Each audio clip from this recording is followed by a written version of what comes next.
Good afternoon, everybody. I hope your day is well.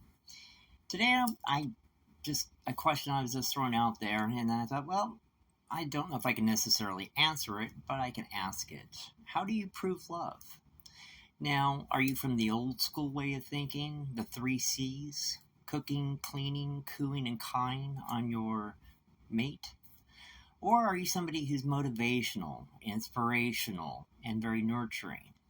Or are you somebody who lavishes gifts and money on the person you love? We all have our different ways of, I guess, showing our love or trying to prove our love. Now, I myself personally love a good glass of red wine. Now, a good glass of red wine takes time and fermentation, maturity.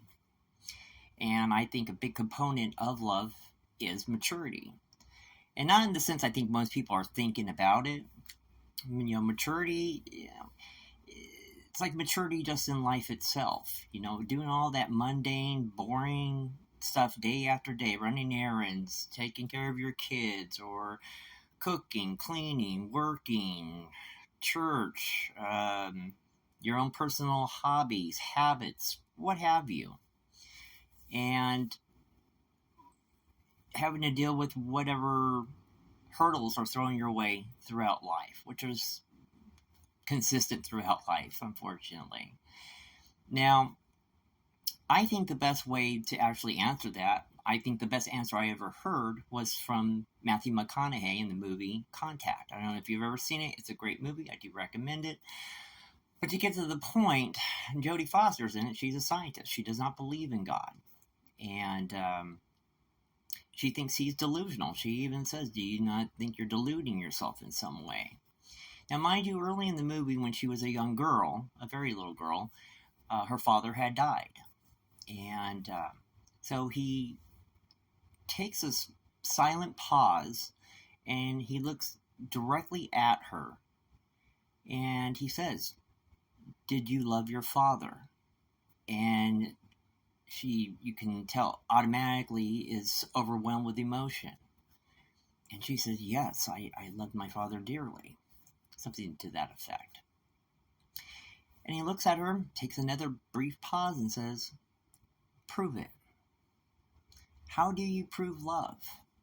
Now, mind you, people who say at once upon a time they loved each other, and then that person walks away for some bullshit reason as of, you voted for Trump, you voted for Biden, you didn't like the Barbie movie.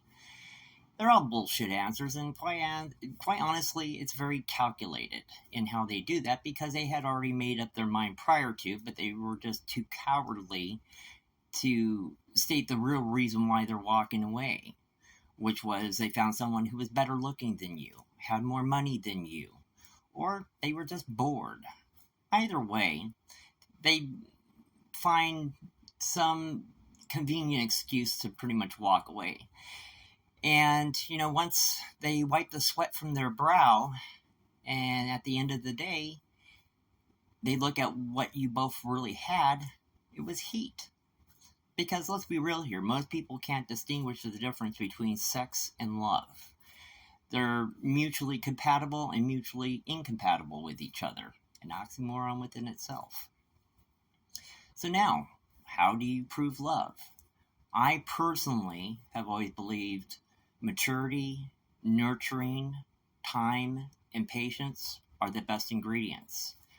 Also, I personally appreciate someone with the same values that I have and a strong sense of loyalty, because I am very loyal not only to my friends, but the people I love in my life.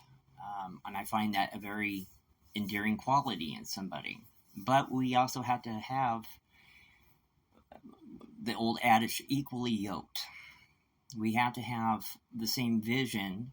And that doesn't mean necessarily you have to have the same goals in life. Sometimes it's good to have different dreams, different wants, different desires.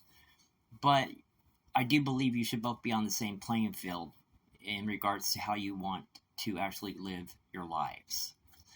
So now, that begs a question. How do you prove your love? I'd love to hear your commentary, and I look forward to speaking to you soon. Thank you for listening. You guys have a great day.